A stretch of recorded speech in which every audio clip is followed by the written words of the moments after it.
Dear friend, welcome back to your own channel. तो आज की इस वीडियो में हम करने जा रहे हैं IBO 4 एमकॉम फर्स्ट ईयर का जो फोर्थ सब्जेक्ट है IBO 4 उसकी यूनिट नंबर 8। इस यूनिट में हमने बेसिकली पढ़ना है एक्सपोर्ट फाइनेंस के बारे में। तो कौन कौन से टॉपिक इस चैप्टर में हमें कवर करने हैं?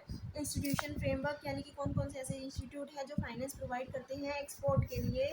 उसके बाद हमने पढ़ना है प्री शिपमेंट फाइनेंस, यानी कि गुड को शिप करने से पहले भी हमें फाइनेंस की ज़रूरत होती है, हमें यानी किसी एक्सपोर्टर को। ठीक है, किस किस चीज़ों में फाइनेंस की रिक्वायरमेंट होती है? पैकिंग क्रेडिट के लिए, advance against incentives, pre shipment credit in foreign currency. उसके बाद पोस्ट शिपमेंट, यानी कि गुड्स को शिप करने के बाद भी फाइनेंस की रिक्वायरमेंट होती है। और कौन कौन से फॉर्म्स है, यानी कि बेसिकली यहाँ पे 9 forms of post shipment finance के बारे में बताया गया है। उसके बाद आता है हमारा export under deferred payment, deferred credit facility, role of export import bank of India और recent development in export financing में अभी भी क्या रिसेंट डेवलपमेंट हुई है। इन सभी चीज़ों के बारे में हम एक एक करके इस वीडियो में समझेंगे और अच्छे से इस चैप्टर को कंप्लीट करेंगे। Institution framework for providing finance, कौन कौन से इंस्टीट्यूशन है जो फाइनेंस प्रोवाइड करते हैं? बेसिकली 4 इंस्टीट्यूट है। फर्स्ट है reserve bank of India, second है कमर्शियल बैंक, थर्ड है export import bank of India और फोर्थ है export credit and guarantee corporation. तो सबसे पहले हम देख लेते हैं आरबीआई का काम क्या होता है। आरबीआई क्या करता है? बेसिकली पॉलिसीज़ को बनाता है और कुछ गाइडलाइंस देता है कि किस तरीके से इस पॉलिसी को इम्प्लीमेंट किया जाए। Lays down the RBI lays down the policy framework and provide guidelines for implementation, यानी कि आरबीआई का मेन काम यह है कि पॉलिसी को बनाना और कुछ गाइडलाइंस प्रोवाइड करना कि किस तरीके से हम इन पॉलिसी को इम्प्लीमेंट कर सकते हैं। सेकंड फंक्शन जो है हमारा आरबीआई का वो क्या है? रीफाइनेंसिंग कमर्शियल बैंक या फिर institutions for short and medium term loan, यानी कि जो कमर्शियल बैंक होते हैं वो एक्सपोर्टर को क्या करते हैं? लोन प्रोवाइड करते हैं शॉर्ट या मीडियम टर्म बेसिस पे। तो उनको फाइनेंस की रिक्वायरमेंट होगी तभी तो वो आगे जाके क्या कर पाएंगे? ऑफर कर पाएंगे शॉर्ट या मीडियम टर्म के लिए लोन हमारे एक्सपोर्टर को। तो उनके लिए फाइनेंस कहाँ से आएगा? आरबीआई जो है उनको फाइनेंस प्रोवाइड करती है ताकि वो आगे एक्सपोर्टर को फाइनेंस दे सके, ताकि हमारी कंट्री के अंदर जो भी एक्सपोर्ट है वो ज़्यादा से ज़्यादा हो। जब हमारी कंट्री में एक्सपोर्ट ज़्यादा से ज़्यादा होगा तो फॉरेन एक्सचेंज आएगा, जिससे कि हमारा बैलेंस ऑफ पेमेंट भी सही होगा और हमारी इकोनॉमी भी ग्रो करेगी।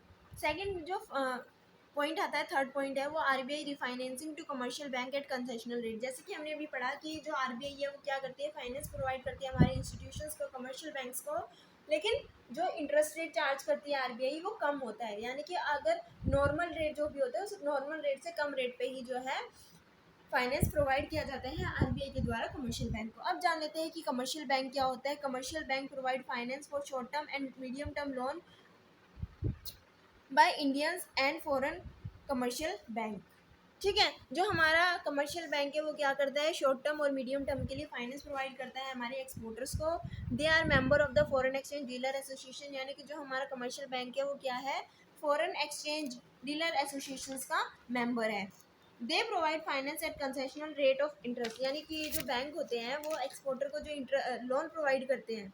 ठीक है, एक्सपोर्टर को जो लोन प्रोवाइड किया जाता है एक तरीके से वो जो इंटरेस्ट रेट चार्ज किया जाता है वो इंटरेस्ट रेट कंसेशनल रेट होता है, क्योंकि उन्हें आगे से भी कम रेट पे जो है फाइनेंस अवेलेबल हो रहा है, जिसकी वजह से ये अपने एक्सपोर्टर को कंसेशनल रेट पे जो है लोन प्रोवाइड कर पाते हैं। अब हमने कहा फॉरेन एक्सचेंज डीलर एसोसिएशन के मेंबर होते हैं, यानी कि जो भी एक्सपोर्टर होता है उसको अपनी कंट्री की पैसों की रिक्वायरमेंट होती नहीं है। मान लो इंडिया में क्या है, हमारा कमर्शियल बैंक है, इंडिया में कोई एक्सपोर्टर है जो गुड्स को क्या कर रहा है? एक्सपोर्ट कर रहा है किसी और कंट्री में। हो सकता है कनाडा में, जापान में, नेपाल में, कहीं पे भी, यूएसए में, यूके में, ठीक है, लंदन में, कहीं पे भी जो है वो गुड्स को एक्सपोर्ट किया जा रहा है। तो यूके, यूएसए, लंदन, वहाँ पे हमारा रुपीज़ तो चलेगा नहीं। तो जो फाइनेंस लेगा एक्सपोर्टर वो बाहर की कंट्री के अकॉर्डिंग लेगा। ठीक है, क्योंकि जो भी हमें फाइनेंस मिलेगा, जो भी एक्सपोर्टर को फाइनेंस मिलेगा वो उसको रुपीज़ में तो मिलेगा नहीं, उनकी कंट्री के हिसाब से मिलेगा। तो जो पैसा उसको कन्वर्ट कराना पड़ेगा वो सारी चीज़ें जो है वो उनके कॉन्ट्रैक्ट्स में मेंशन होती है। इसलिए कहा गया है कि जो हमारा कमर्शियल बैंक है वो एक तरीके से फॉरेन एक्सचेंज डीलर एसोसिएशन का पार्ट है। उसके बाद हमने कहा रीफाइनेंस बाय रिजर्व बैंक या एक्सपोर्ट इम्पोर्ट बैंक। जो भी हमारा कमर्शियल बैंक है उसको फाइनेंस की रिक्वायरमेंट तो होगी तभी तो वो एक्सपोर्टर्स को फाइनेंस प्रोवाइड कर पाएगा कंसेशनल रेट पे। तो ये फाइनेंस कहाँ से मिलता है? फर्स्ट तो हमने पढ़ा था कि आरबीआई जो है कंसेशनल रेट पे फाइनेंस प्रोवाइड करती है, और सेकंड जो एजेंसी प्रोवाइड करती है वो एक्सपोर्ट इंपोर्ट बैंक है। If they do not want to avail refinance entitle for interest rate subsidy, यानी कि अगर ये फाइनेंस लेना नहीं चाहता कोई भी कमर्शियल बैंक अगर कोई कमर्शियल बैंक जो है वो फाइनेंस नहीं लेना चाहता, तो क्या होता है कि जो उसको फाइनेंस मिलता है ना, उसमें जो इंटरेस्ट रेट पे किया जाता है उस पर सब्सिडी मिल जाती है। उसके बाद आता है हमारा export import bank of India. कि export import bank of India क्या होता है, वो जान लेते हैं कि किस तरीके से ये जो है फाइनेंशियल इंस्टीट्यूशन की तरह काम करता है।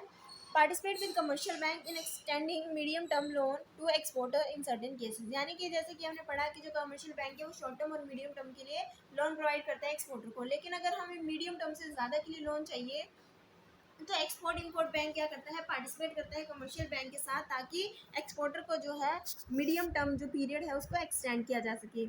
अब जो है हमारा जो एक्सपोर्ट इंपोर्ट बैंक है वो और क्या फंक्शन परफॉर्म करता है, फाइनेंस प्रोवाइड करने का। जैसे कि हमने पढ़ा था कि ये क्या करता है, फाइनेंस प्रोवाइड करता है कंसेशनल रेट पे। उसके बाद हम देख लेते हैं ईसीजीसी, जो हमारा फोर्थ इंस्टीट्यूशन है। ये क्या करता है, play an important role through its various policy and guarantee. ये बहुत सारी पॉलिसीज को बनाता है, गारंटी को देता है।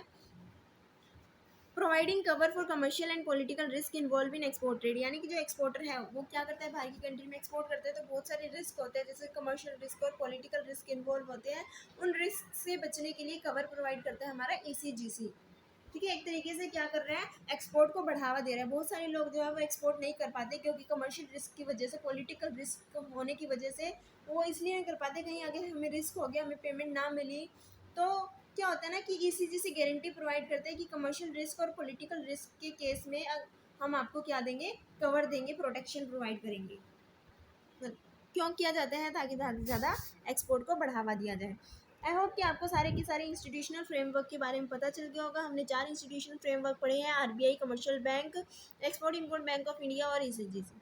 उसके बाद आता है हमारा प्री शिपमेंट फाइनेंस, यानी कि गुड्स को शिप करने से पहले एक्सपोर्टर को फाइनेंस की रिक्वायरमेंट होती है। क्यों, किस पर्पज़ के लिए होती है वो देख लेते हैं। For the purchase of raw material, processing them and converting them into the finish good. यानी कि जो भी गुड्स को हमें एक्सपोर्ट करना है अपनी कंट्री से दूसरी कंट्री में, उसको हमें पहले मैन्युफैक्चर करना पड़ेगा, रॉ मटेरियल लाना पड़ेगा, उस रॉ मटेरियल को प्रोसेस करना पड़ेगा, उसके बाद फिनिश गुड्स में कन्वर्ट किया जाएगा।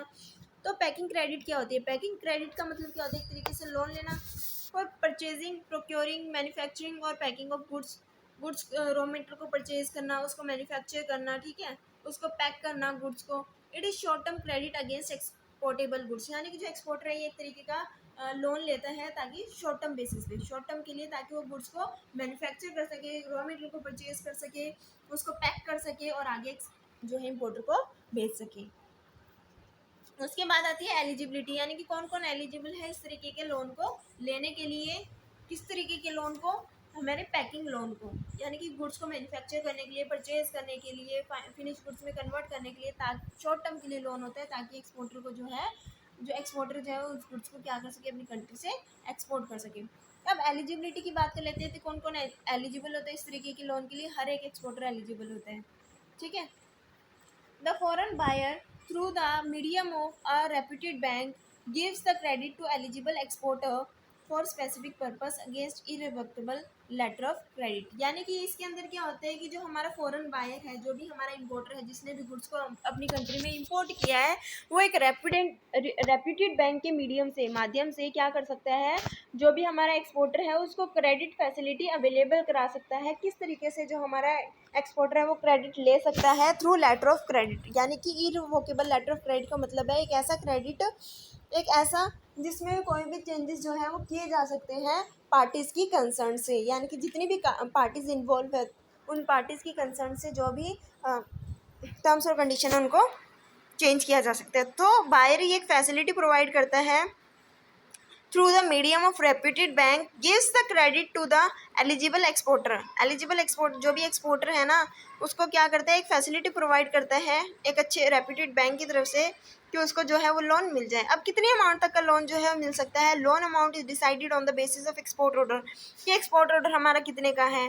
Credit rating of the exporter by the bank, की क्रेडिट रेटिंग किस तरीके की है बैंक एक्सपोर्टर की। यानी कि जब भी हमारा जो क्रेडिट एक्सपोर्टर है बैंक के पास लोन लेने जाता है ना, वो लोन तो ले लेता है लेकिन उस लोन की रिपेमेंट नहीं करता, ठीक है। तो वो क्या होता है ना कि एक क्रेडिट रेटिंग बनाई जाती है उन पर्टिकुलर कस्टम के बेसिस पे कि वो कितनी जल्दी लोन को रिपे कर देते हैं विद द इंटरेस्ट रेट, उसको हम बोलते हैं क्रेडिट रेटिंग। यानी कि जिस भी एक्सपोर्टर को लोन प्रोवाइड किया जाएगा ना, उसकी क्रेडिट रेटिंग को देखेंगे। अगर 5 स्टार है उस पर्सन की क्रेडिट रेटिंग तो उसको लोन इजीली मिल जाएगा।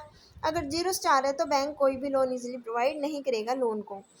तो मेन दो चीज़ें हमने देखी अमाउंट के लिए कि हमारा एक्सपोर्ट ऑर्डर कितने का, मान लो एक्सपोर्ट ऑर्डर जो है कॉन्ट्रैक्ट जो बना है एक्सपोर्टर इंपोर्टर के बीच में वो 1 लाख रुपए का बना है, ठीक है। तो जो हमारा एक्सपोर्टर है वो 1-2 लाख रुपए का तो लोन ले नहीं सकता, ना ही उसको कोई प्रोवाइड करेगा, क्योंकि जब कॉन्ट्रैक्ट ही 1 लाख रुपए का है तो 2 लाख का लोन कैसे मिल जाएगा। सेकंड पॉइंट ये आता है कि क्रेडिट रेटिंग जो है एक्सपोर्टर की वो किस तरीके की है बैंक के पास।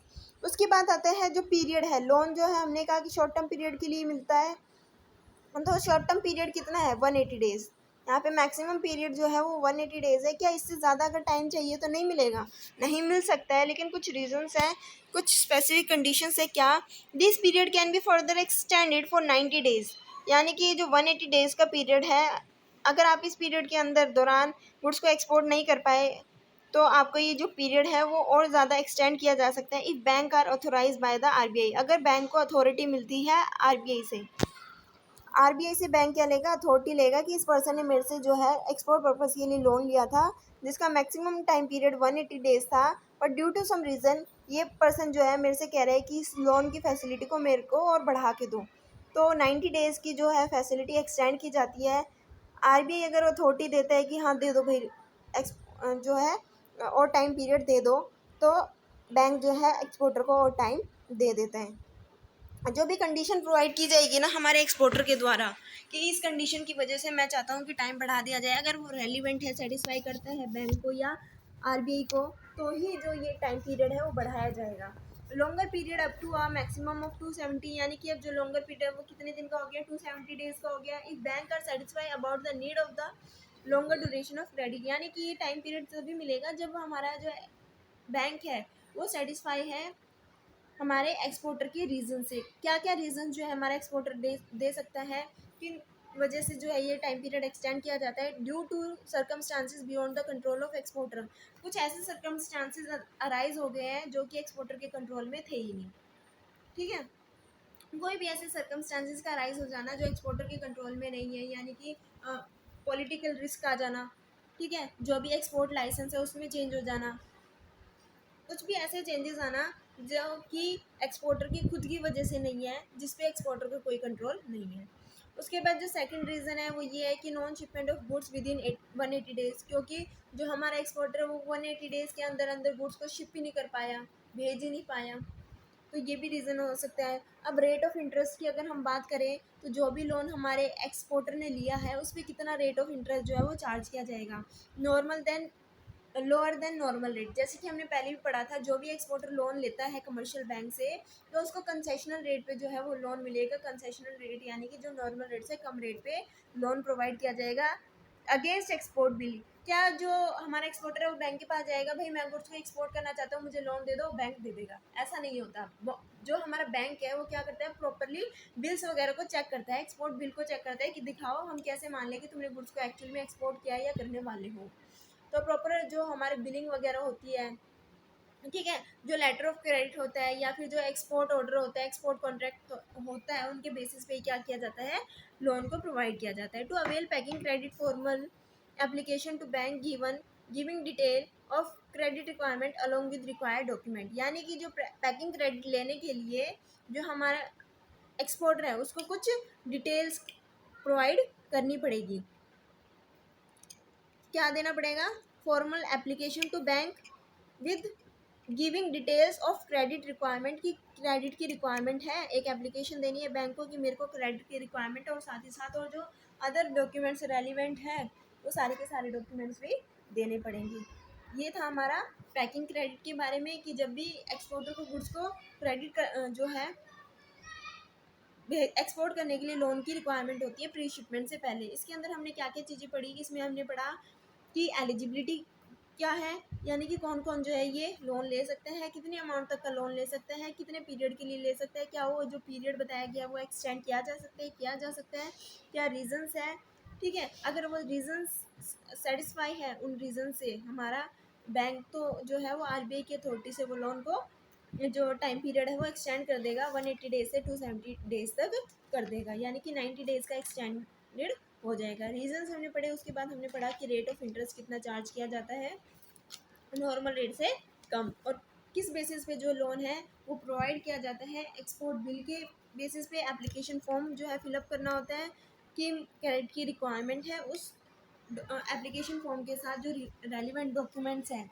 वो डॉक्यूमेंट्स प्रोवाइड करने पड़ेंगे हमारे एक्सपोर्टर को, तब जाके जो है लोन मिलेगा। उसके बाद जो सेकंड पॉइंट आता है हमारा वो आता है पोस्ट शिपमेंट रिक्वायरमेंट, यानी कि गुड्स को हमने शिप कर दिया लेकिन अब हमें फाइनेंस की रिक्वायरमेंट है।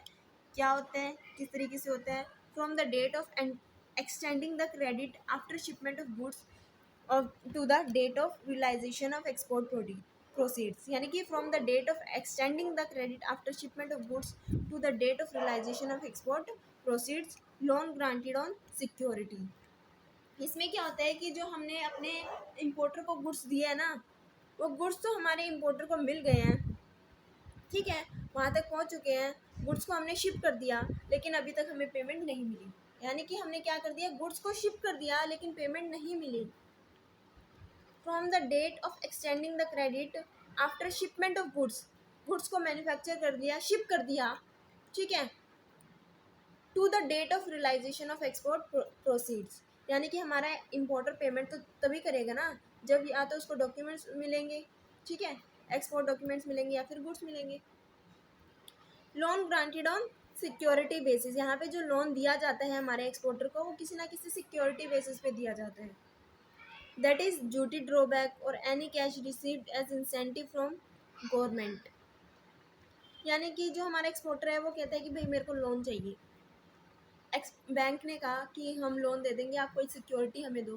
बैंक ने कहा कि भाई जो भी एक्सपोर्टर इस कंट्री से गुड्स को एक्सपोर्ट करते हैं ना, गवर्नमेंट उसको क्या करती है, ड्यूटी ड्रॉबैक देती है कि जो भी उसने कस्टम ड्यूटी वगैरह पे की होती है ना, उस ड्यूटी मुझे वो ड्यूटी ड्रॉबैक मिलेगी, उसके बदले में तो मुझे पैसा दे दो।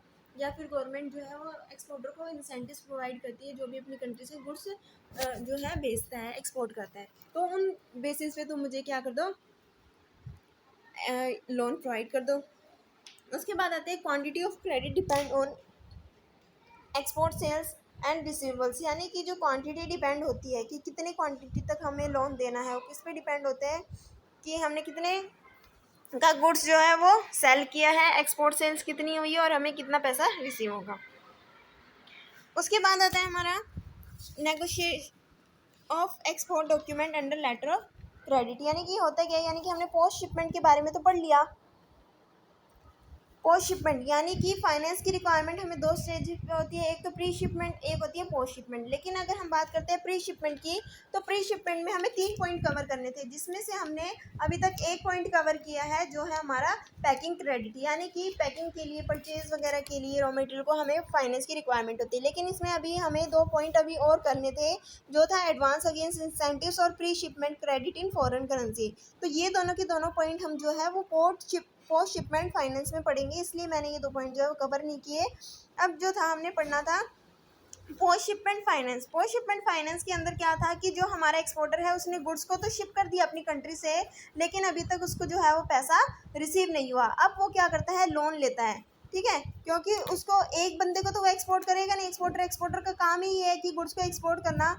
अब हर एक को एक्सपोर्ट जो है वो करेगा, गुड्स को शिप करेगा, तो उसके पास इतना पैसा कहाँ से आएगा, तो वो क्या करता है, लोन लेता है बैंक से सिक्योरिटी के बेसिस पे। तो कौन सी सिक्योरिटी के बेसिस पे लोन लिया जाता है, ड्यूटी ड्रॉबैक के केसेस में, या फिर गवर्नमेंट जो है वो इंसेंटिव्स प्रोवाइड करेगी उन बेसिस पे जो है लोन लिया जाता है,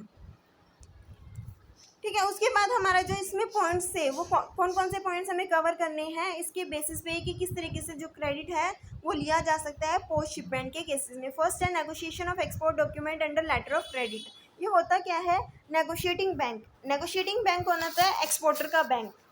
एक्सपोर्टर का बैंक क्या करेगा, negotiating bank, that is exporter bank, that verifies document and confirm the terms and condition under letter of credit on behalf of exporter to avoid problems. Letter of credit issuing bank undertake to honor its commitment only if the beneficiary exporter submitted its stipulated documents.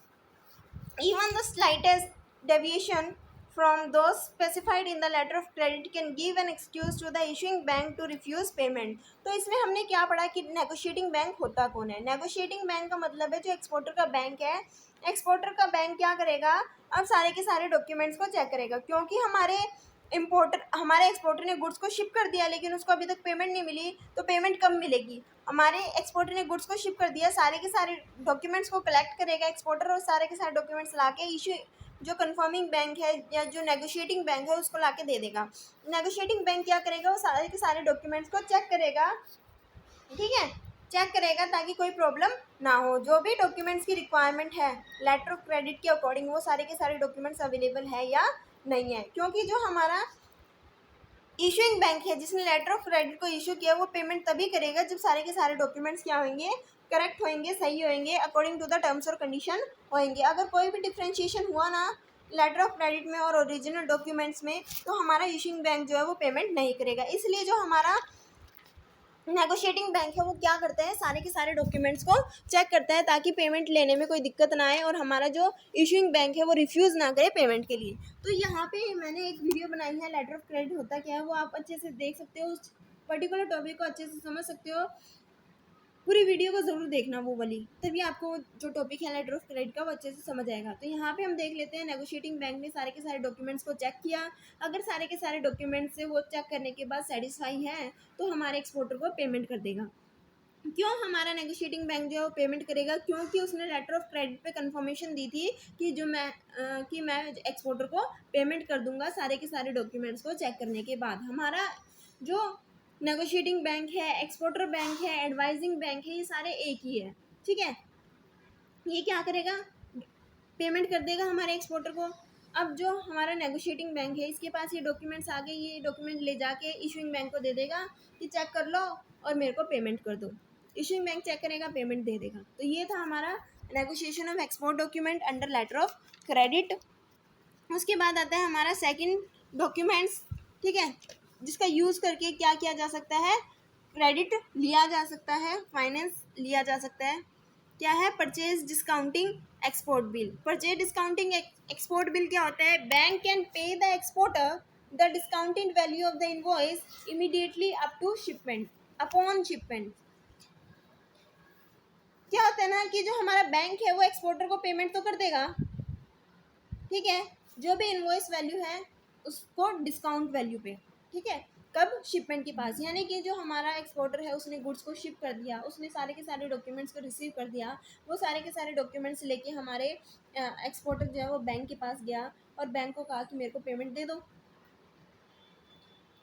Customer can get money before the importer makes payment. यानी कि इस case में क्या होता है कि जो हमारा एक्सपोर्टर है उसको पेमेंट तो पहले ही मिल जाती है, किससे पहले, कि हमारा इम्पोर्टर पेमेंट देगा, फिर इशूइंग बैंक के पास आएगी, फिर हमारा नेगोशिएटिंग बैंक के पास आएगी, फिर एक्सपोर्टर को मिलेगी। इससे अच्छा क्या होता है कि जो हमारा एक्सपोर्टर है वो सारे के सारे डॉक्यूमेंट्स लिए, हमारा जो बैंक है एक्सपोर्टर बैंक उसके पास गया, उसको सारे डॉक्यूमेंट्स चेक करवाए, उसने चेक कर लिए सारे डॉक्यूमेंट सही है। अब एक्सपोर्टर ने कहा कि एक्सपोर्टर के बैंक ने कहा वेट करो, मैं आगे भेज दूंगा ये सारे डॉक्यूमेंट्स, ठीक है, जब भी पेमेंट आएगी मैं रिसीव करके तुम्हें दे दूंगा। एक्सपोर्टर ने कहा तुमने सारे डॉक्यूमेंट्स चेक कर लिए, तुम्हें ये पता चल गया कि कितने का बिल है, इनवॉइस कितने का है, मैं इतने टाइम तक वेट नहीं कर सकता, तुम मुझे पेमेंट कर दो। हमारे एक्सपोर्टर के बैंक ने कहा मैं अभी ऐसे कैसे तुम्हें पेमेंट कर दूँ जब मुझे मिली ही नहीं है। तो कहता है कि मान लो ये बिल जो ये इनवॉइस है वो 1 लाख रुपए का है, ठीक है, तुम अपना इंटरेस्ट काट लो, जो भी तुम्हें चार्जेस काटने हैं, और बाकी पेमेंट मुझे कर दो, ठीक है। मान लो 1 लाख रुपए में से इंटरेस्ट वगैरह चार्जेस वगैरह काट के 95,000 रुपये जो एक्सपोर्टर के बैंक ने एक्सपोर्टर को दे दिए, ठीक है। एक्सपोर्टर ने सोचा इतने दिन इंतज़ार करने से अच्छा सही है कि पेमेंट अभी मिल रही है, वो पेमेंट लेके चला जाएगा। एक्सपोर्टर का बैंक जो है वो इंपोर्टर के बैंक से या इंपोर्टर से पेमेंट ले लेगा 1 लाख रुपए की, उसको 5,000 रुपये का फ़ायदा हो गया। तो ये आता है हमारा ये होता है हमारा परचेज डिस्काउंटेड एक्सपोर्ट बिल। यानी कि जो एक्सपोर्ट बिल है उसको क्या करवा लिया, डिस्काउंट करा लिया एक्सपोर्टर ने, उसको वेट नहीं करना पड़ा कि कब इंपोर्टर जो है वो पेमेंट करेगा। When exporter has not received letter of credit from the importer as mode of payment. यानी कि जो हमारा एक्सपोर्ट बिल है, एक्सपोर्ट बिल एक्चुअली में होता क्या है इसको और हम अच्छे से समझते हैं। कई बार क्या होता है ना कि हमारा जो इंपोर्टर लेटर ऑफ क्रेडिट को इशू कर देता है, लेकिन कई बार क्या होता है ना कि हमारा जो इम्पोर्टर है वो लेटर ऑफ क्रेडिट को इशू नहीं करता। वो क्या करता है कि जो हमारा एक्सपोर्टर है ना वो एक बिल ड्रॉ करता है, that is known as bill of exchange. Bill of exchange के अंदर क्या होता है, सारी की सारी चीज़ें मेंशन करता है हमारा एक्सपोर्टर, और उस बिल ऑफ एक्सचेंज के ऊपर एक्सेप्टेंस देता है, साइन करता है इम्पोर्टर का बैंक, इम्पोर्टर के बिहाफ पे। कि मैं तुम्हें पेमेंट कर दूंगा जब मेरे पास सारे के सारे गुड्स आ जाएंगे। ठीक है, तो ये कब इशू किया जाता है? जब लेटर ऑफ क्रेडिट इशू नहीं किया जाता या रिसीव नहीं किया जाता है इंपोर्टर के द्वारा। For that bills may be drawn on DA और डीपी बेसिस, यानी कि ये जो डॉक्यूमेंट्स बनाया जाता है, ये जो बिल ऑफ एक्सचेंज बनाया जाता है वो दो बेसिस पे बनाया जाता है, क्योंकि जो बिल ऑफ एक्सचेंज होता है हमारा वो दो बेसिस पे होता है। एक तो होता है हमारा साइट बिल और एक होता है हमारा यूजेंस बिल। यानी कि साइट बिल किसको बोलते हैं हम? डॉक्यूमेंट अगेंस्ट पेमेंट, यानी कि एक्सपोर्टर ने क्या किया, डॉक्यूमेंट्स दिए और बदले में उसको पेमेंट मिल गई। लेकिन सेकंड हमारा होता है डॉक्यूमेंट अगेंस्ट एक्सेप्टेंस, कि हमारा जो एक्सपोर्टर है वो सारे के सारे डॉक्यूमेंट्स लेके गया, ठीक है, उसको कहा कि भाई ये डॉक्यूमेंट्स मेरे को पेमेंट कर दो, उससे आगे से पेमेंट तो नहीं मिली, उसको मिल गया टाइम पीरियड कि भाई मेरे को क्रेडिट पे चाहिए, तुम मेरे को इतने दिन का टाइम दो, 2 या 3 महीने का टाइम दो, मैं तुम्हें है ना 2-3 महीने बाद जो है पेमेंट कर दूंगा। इसको हम बोलते हैं यूसेंस बिल्स। ठीक है, in DA risk is greater in case of default from buyer in payment, यानी कि इसके अंदर क्या होता है, रिस्क बहुत ज़्यादा होते हैं कि मान लो हमारा बायर जो है आगे फ्यूचर में डिफॉल्ट कर गया कि वो पेमेंट नहीं की, तो credit worthiness of buyer is important, यानी कि यहाँ पे क्या होता है कि क्रेडिट वर्दीनेस को जानना बहुत ज़्यादा इम्पोर्टेंट होता है कि हमारा जो इम्पोर्टर है वो पेमेंट कर पाएगा या नहीं कर पाएगा। Discount is use in case of DA bill, यानी कि क्या होता है ना कि अगर, तो हमारा जो बिल ऑफ एक्सचेंज है वो दो तरीके का होता है। अगर वो साइड बिल है, साइड बिल का मतलब है कि डॉक्यूमेंट दिए, आपको पेमेंट मिल गई, तो इसमें कोई भी चक्कर नहीं है, आपको पूरा का पूरा पैसा जो है एक्सपोर्टर को मिल जाएगा। लेकिन अगर हमारा बिल ऑफ एक्सचेंज यूजेंस बिल्स है या फिर डॉक्यूमेंट अगेंस्ट एक्सेप्टेंस है कि भाई सारे के सारे डॉक्यूमेंट्स तो हमारा एक्सपोर्ट इम्पोर्टर ले लेगा, लेकिन उसके बदले में पैसा नहीं देगा, उसके बदले में देगा एक्सेप्टेंस। एक्सेप्टेंस का मतलब क्या है कि वो 2 महीने बाद 3 महीने बाद आपको पेमेंट कर देगा।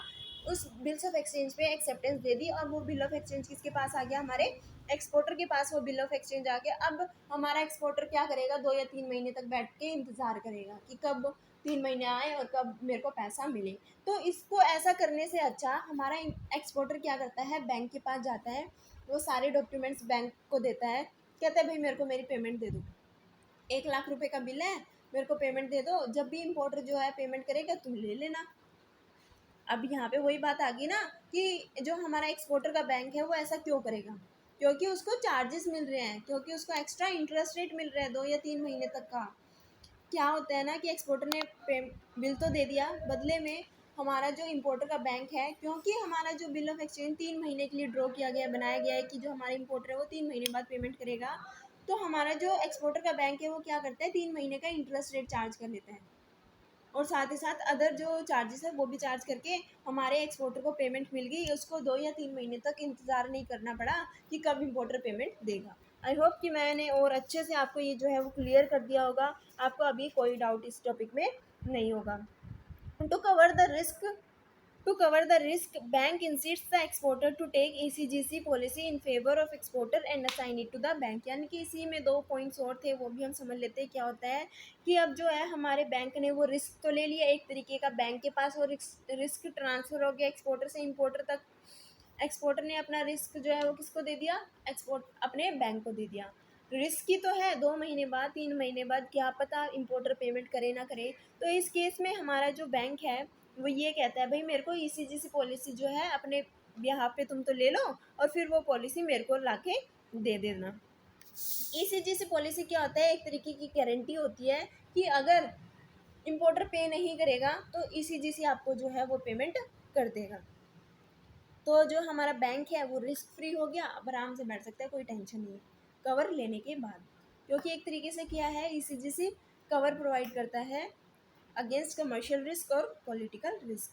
Before the purchase of export bill drawn on foreign buyer, bank sometimes obtain credit report of the buyer, यानी कि बिल ऑफ एक्सचेंज ड्रॉ करने से पहले हमारा जो एक्सपोर्टर है वो क्या करता है, जो हमारा फॉरेन बायर है उसके बारे में रिपोर्ट लेता है कि क्या वो क्रेडिट प्रोवाइड दे पाएगा, क्या वो पेमेंट कर पाएगा या नहीं कर पाएगा। ऐसे ही नहीं है कि गुड्स भी हमारे एक्सपोर्टर ने दे दिए, डॉक्यूमेंट्स भी प्रोवाइड कर दिए, बदले में पैसा मिला ही नहीं, एक्सेप्टेंस मिली है कि 2 या 3 महीने बाद मैं पेमेंट कर दूंगा। तो सबसे पहले जो हमारा एक्सपोर्टर है वो क्या करता है, पूरी की पूरी जानकारी लेता है कि हमारे इम्पोर्टर के बारे में कि वो पेमेंट कर पाएगा या नहीं कर पाएगा। और साथ ही साथ एक डाउट मैं आपका क्लियर कर दूं अगर आपके माइंड में है तो, कि हमने एक्सपोर्टर ने गुड्स भी भेज दिए, बाद में डॉक्यूमेंट्स भी दे दिए और पेमेंट मिली नहीं, एक्सेप्टेंस मिली, ये तो इम्पोर्टर को पहले बताना चाहिए था।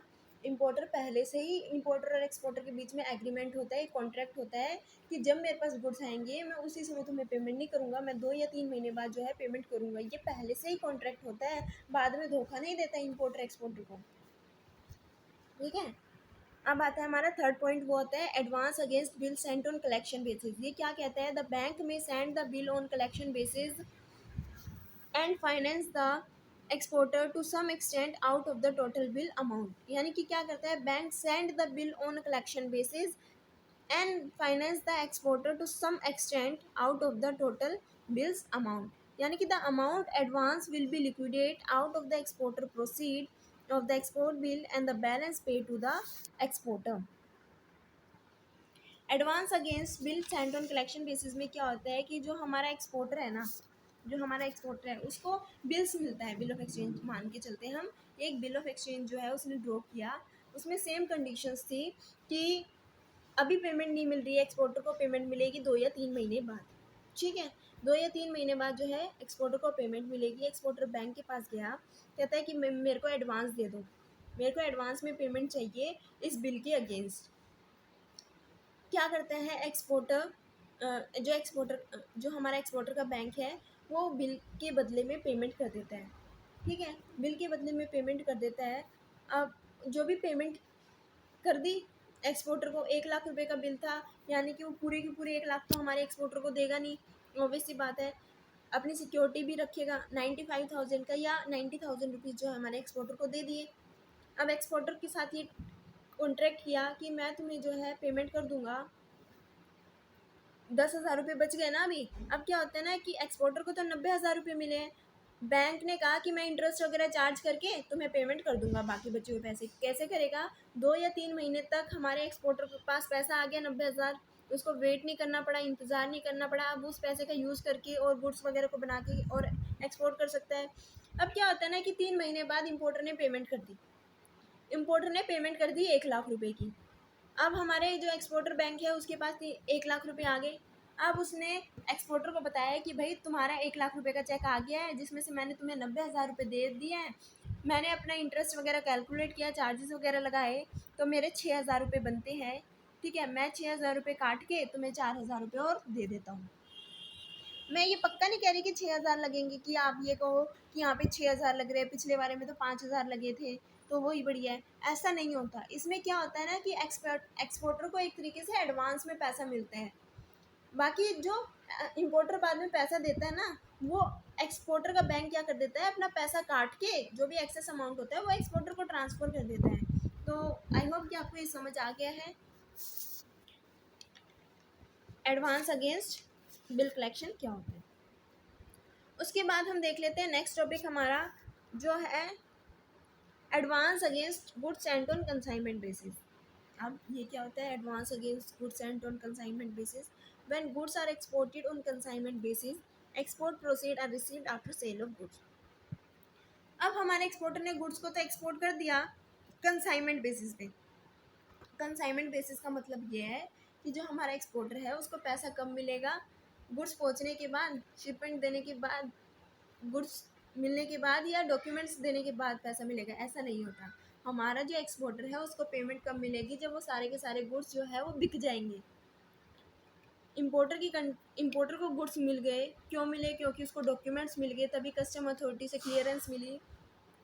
ये कैसे हो सकता है कि एक्सपोर्टर ने गुड्स सेंड किए, ठीक है, एक्सपोर्टर ने डॉक्यूमेंट्स भी दे दिए, एक्सपोर्टर के पास कोई प्रूफ ही नहीं बचा, और आप बात कह रहे हो कि जो हमारा इम्पोर्टर है उस गुड्स को सेल करने के बाद हमारे एक्सपोर्टर को पैसा देगा। इतना ट्रस्ट इम्पोर्टर पे, ये इम्पोर्टर है कौन, यहाँ पे ये बात आ गई कि इम्पोर्टर है कौन कि इतना ट्रस्ट कि कोई एक्सेप्टेंस भी नहीं अभी तक। तो यहाँ पे जो इम्पोर्टर है ना वो कौन है, एक्सपोर्टर का एजेंट है, जो एक्सपोर्टर के बिहाफ पे काम कर रहा है, या तो एजेंट है या फिर मार्केटिंग एजेंसी है जो कि एक्सपोर्टर के बिहाफ पे काम कर रही है। बदले में ये लोग क्या चार्ज करेंगे, कमीशन चार्ज करेंगे, ठीक है। अब इसको एक एग्जांपल से देख लेते हैं। एक है एक्सपोर्टर का बैंक, और एक है एक्सपोर्टर की ओवरसीज में branch.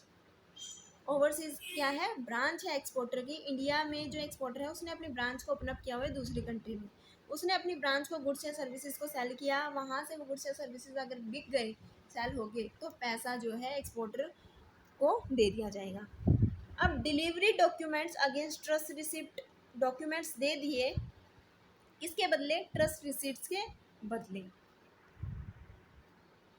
Post shipment advance is adjusted against export proceed realise letter. यानी कि इसमें क्या है? Post shipment advance is adjusted against export proceed release letter. यानी कि अब जो हमारा एक्सपोर्टर है उसको क्या मिली? ट्रस्ट रिसिप्ट मिली, ट्रस्ट रिसिप्ट मिली ना बदले में। अब क्या होता है कि हमारा एक्सपोर्टर उस ट्रस्ट रिसिप्ट को लेके बैंक के पास गया, कहते हैं कि मेरे को एडवांस में पैसा चाहिए, पैसा दे दो, मैं तुम्हारा पैसा, तुम्हें ना जो पैसा आएगा ना हमारे इंपोर्टर से, हमारी ब्रांच से बिकने के बाद, तुम उसमें से अपना पैसा काट लेना और बाकी मुझे दे देना, जब तक मुझे एडवांस दे दो। बैंक कहते हैं मैं दे दूंगा, लेकिन मेरा क्या फ़ायदा है? तुम अपना इंटरेस्ट वगैरह चार्ज कर लो, अपने जो तुम्हारे चार्जेस है वो चार्ज कर लो, बाकी पैसे मेरे को दे दो।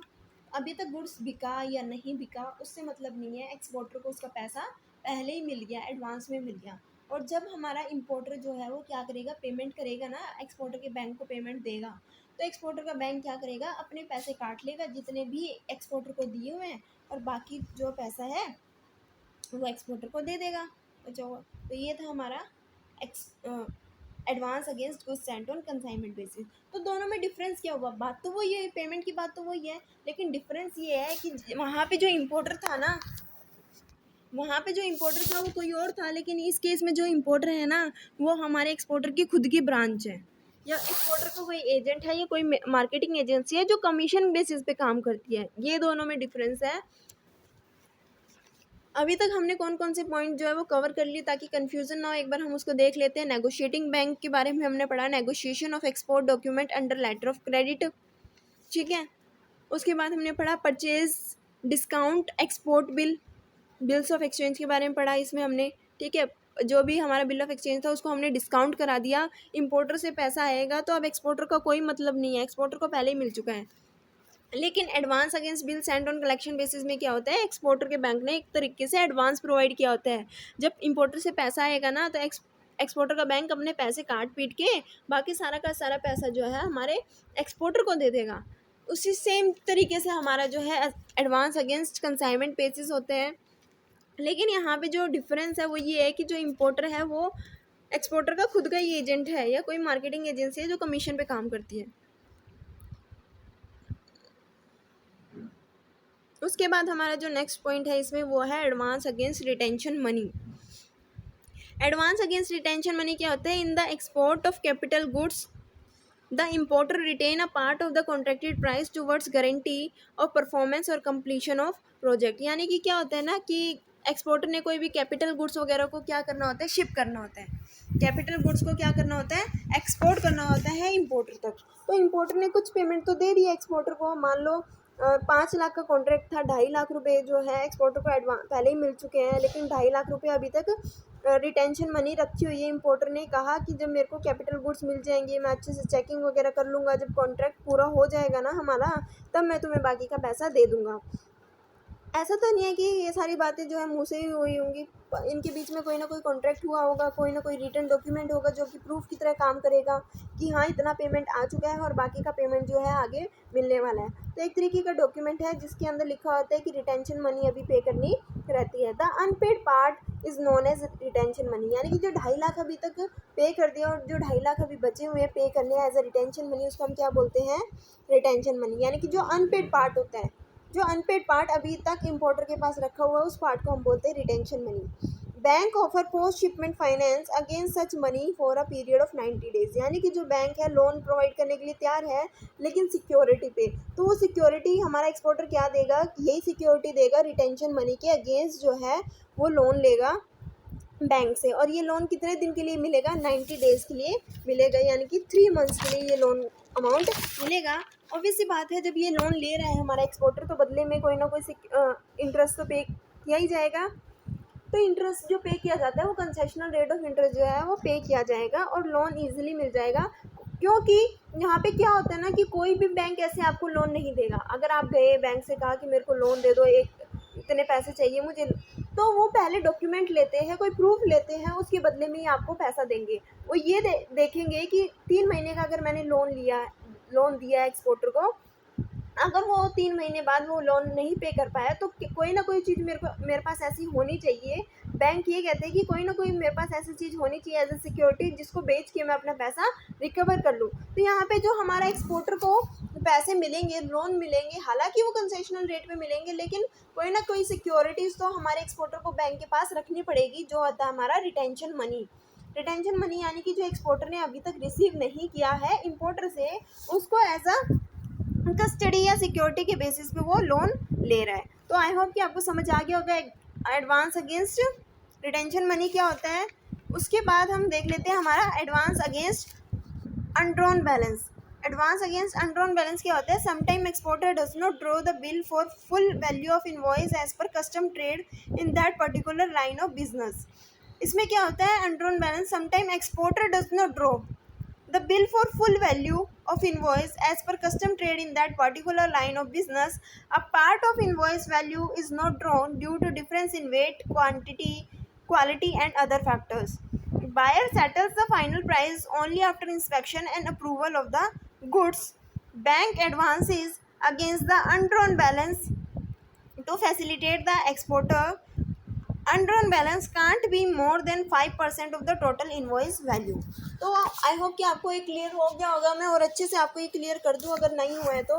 एडवांस अगेंस्ट अनड्रॉन बैलेंस क्या होता है कि हमारा एक्सपोर्टर और इम्पोर्टर के बीच में कॉन्ट्रैक्ट हुआ, यहाँ पे हम एक वैल्यू लेके चलते हैं ताकि हमें ये पॉइंट अच्छे से क्लियर होए कि जो वैल्यू थी एक्सपोर्ट या इम्पोर्ट, जो कॉन्ट्रैक्ट की वैल्यू थी वो थी 1,00,000 रुपये की।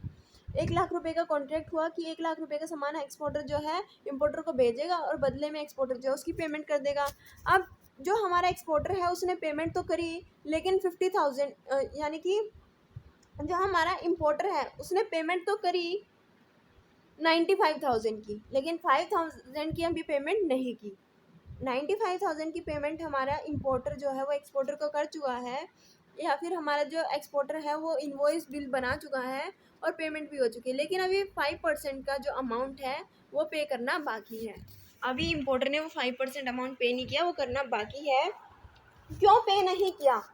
क्योंकि इम्पोर्टर कहता है कि मैं तुम्हें पेमेंट तो कर दूंगा उस 5% की, लेकिन मैं सबसे पहले ये चेक करूँगा, क्वालिटी को चेक करूँगा, मैं सारी चीज़ों को चेक करके ही तुम्हें क्या करूँगा, पेमेंट दूंगा। ठीक है, तो ये होता है हमारा अनड्रू बैलेंस, यानी कि जो पैसा अभी तक हमें इम्पोर्टर से नहीं मिला उसके बेसिस पे। लेकिन तो इसमें डिफरेंस क्या हुआ? रिटेंशन मनी और अनड्रू बैलेंस में क्या डिफरेंस हुआ? उसमें भी यही होता है कि पूरा पैसा नहीं मिला, इम्पोर्टर ने कुछ पैसा रखा, उसके बदले में लोन मिल रहा है। यहाँ पे भी आप वही बात कर रहे हो कि सेम ही चीज़ तो है, डिफरेंस क्या है? यहाँ पे जो हमारा रिटेंशन मनी है उसमें कैपिटल गुड्स की बात की गई है, और वहाँ पे जो पैसा रिटेन किया जा रहा है उसमें स्पेसिफिकली लिमिट नहीं बताई गई है कि कितना पैसा रिटेन किया जाएगा as a retention money.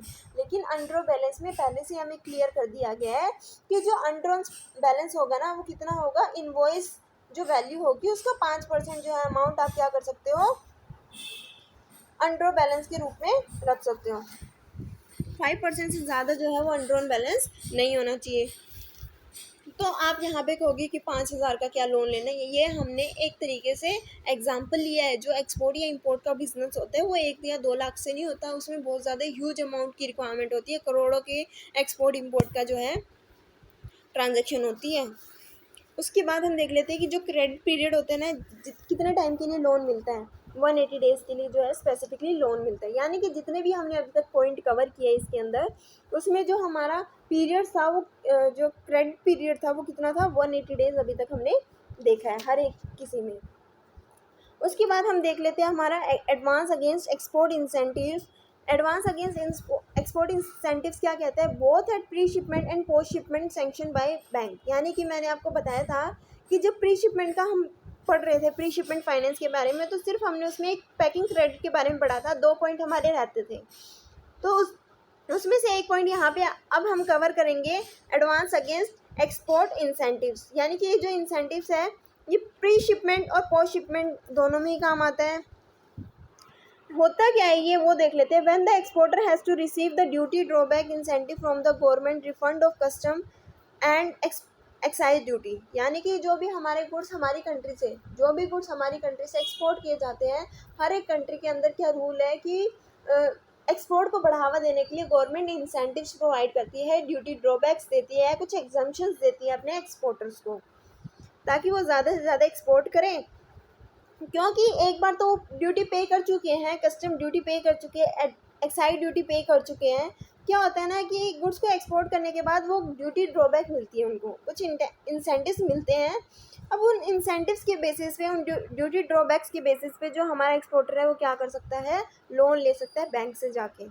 Bank obtain power attorney from the exporter executed in favour of bank, यानी कि बैंक क्या करता है, एक पावर ऑफ अटॉर्नी पे साइन करा लेता है कि जो भी ड्यूटी मिलेगी ना वो किसको मिलेगी, बैंक्स को मिलेगी। Send to concerned government department, that is director general of foreign trade.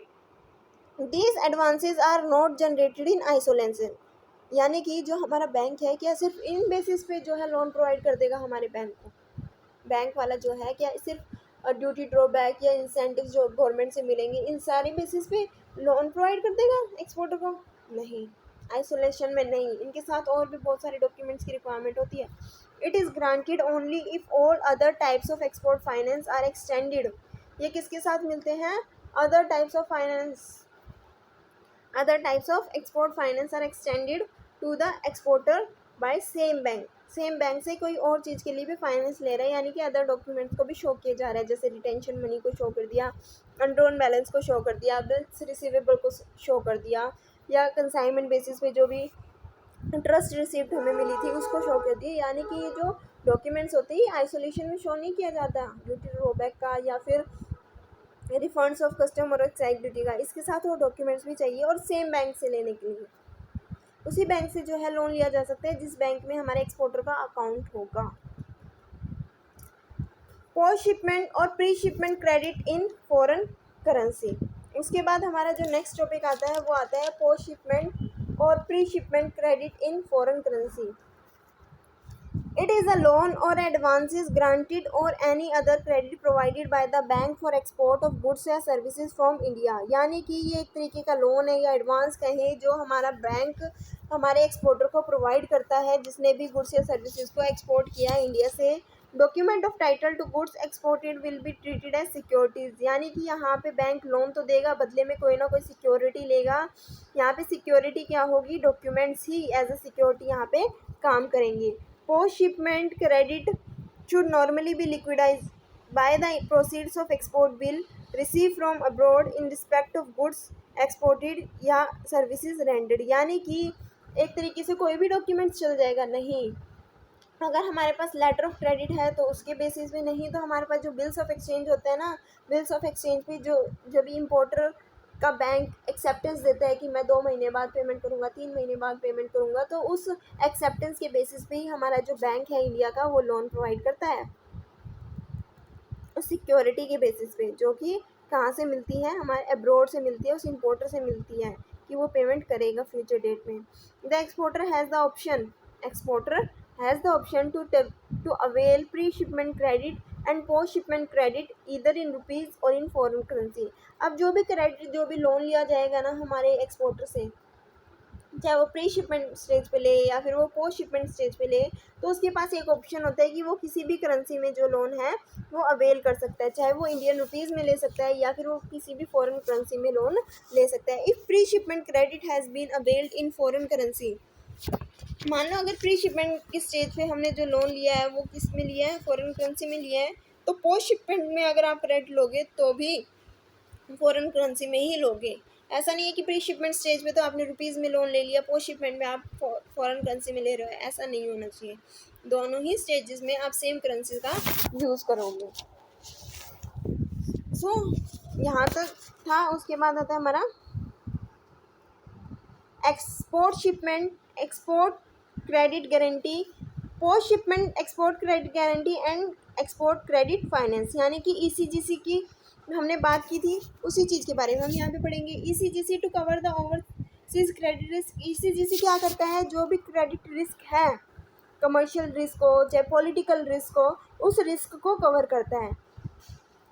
Export finance guarantee cover advances granted by bank to exporter against export incentives receivable in the form of duty drawback etc। यानी कि जो bank क्या करता है, एक तरीके के loan provide करता है हमारे एक्सपोर्टर को, उन बैंक्स को क्या करता है, ये गारंटी प्रोवाइड करता है।